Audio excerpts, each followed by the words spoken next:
Hi friends, welcome back to Molly's kitchen. ഇന്ന് ഞാൻ വന്നിരിക്കുന്നത് നമുക്ക് എങ്ങനെ ഈസി ആയിട്ട് ചക്ക പൊരിച്ചെടുക്കാമെന്നുള്ളൊരു റെസിപ്പിയുമായിട്ടാണ്. ഇപ്പോൾ ചക്കയുടെയും മാങ്ങയുടെയും ഒക്കെ സീസൺ ആയതുകൊണ്ട് ഇതൊന്നും കിട്ടാൻ വലിയ ബുദ്ധിമുട്ടൊന്നും ഉണ്ടാവില്ല. ചക്കയൊക്കെ ഒരുവിധം എല്ലാവരുടെ വീട്ടിലും ഇപ്പോൾ സുലഭമായിട്ട് ലഭിക്കുന്ന ഒരു സമയമാണ്. ചക്ക കൊണ്ട് നമുക്ക് പലതരം ഐറ്റംസ് തയ്യാറാക്കിയെടുക്കാൻ കഴിയും. അതിലൊന്നാണ് ഈ ചക്ക പൊരിച്ചത്. ഇതിന് വേണ്ടിയിട്ട് ഞാനിവിടെ ഒരു ചക്ക നീളത്തിൽ അരിഞ്ഞെടുത്തിട്ടുണ്ട്. ഇതിലും തിന്നായിട്ട് അരിയാൻ കഴിയുകയാണെങ്കിൽ അതായിരിക്കും കൂടുതൽ ബെറ്റർ. പിന്നെ കുറച്ച് ഉപ്പ് എടുത്ത് വെച്ചിട്ടുണ്ട്. പിന്നെ ഇത് ഫ്രൈ ചെയ്തതിന് വേണ്ടിയിട്ട് കുറച്ച് ഓയിലും കൂടിയാണ് ഇതിന് വേണ്ടത്. ഇത്രയും സാധനങ്ങൾ മതി ഇത് തയ്യാറാക്കിയെടുക്കാൻ. ഇനി നമുക്കിതെങ്ങനെ തയ്യാറാക്കിയെടുക്കുന്നതെന്ന് നോക്കാം. ഇതിന് വേണ്ടിയിട്ട് ഞാനൊരു ചീനച്ചട്ടിയിൽ കുറച്ച് എണ്ണ ചൂടാക്കാനായിട്ട് വെച്ചിട്ടുണ്ട്. ഇപ്പോൾ നമ്മുടെ എണ്ണ ചൂടായിട്ട് കിട്ടിയിട്ടുണ്ട്. ഇനി അതിലേക്ക് നമ്മൾ നീളത്തിൽ അരിഞ്ഞ് വെച്ചിരിക്കുന്ന ചക്ക ഇട്ട് കൊടുക്കാം. കുറച്ചായിട്ട് ഇട്ടിട്ട് ഇത് ഫ്രൈ ചെയ്തെടുക്കാം.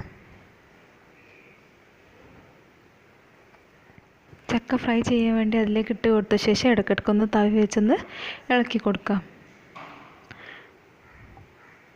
എല്ലാ ഭാഗവും ഈവനായിട്ട് ഒരേപോലെ വെന്ത് കിട്ടാൻ വേണ്ടിയിട്ടാണ് ഇങ്ങനെ ചെയ്യുന്നത്.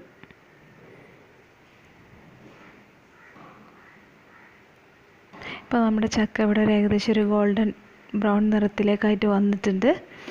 ഇപ്പോൾ ഇതിൽ ഒരു മെല്ലെ ഒന്ന് തട്ടി കൊടുത്തു കഴിഞ്ഞാൽ അതിൽ ചെറുതായിട്ടൊരു ഒച്ച ഉണ്ടാകുന്നതായിട്ട് ഫീൽ ചെയ്യും.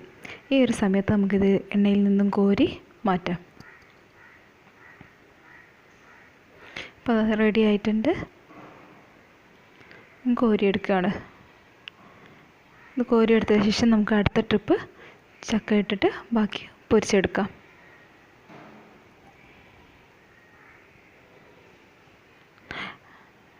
ബാക്കിയുള്ള ചക്ക കൂടി ഞാൻ ഇതിലേക്ക് ഇട്ട് കൊടുക്കുന്നുണ്ട്.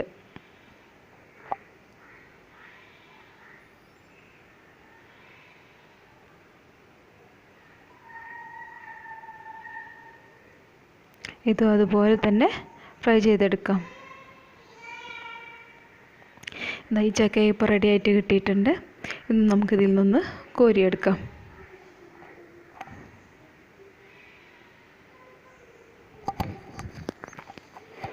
ഇങ്ങനെ നമുക്ക് നമ്മുടെ ചക്ക പൊരിച്ചത് വളരെ ഈസി ആയിട്ട് തന്നെ റെഡിയാക്കി എടുക്കാം.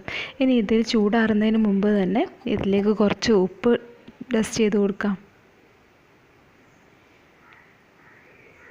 ഞാൻ ഇതുപോലുള്ളൊരു അരിപ്പയിലാണ് എടുത്തിരിക്കുന്നത്.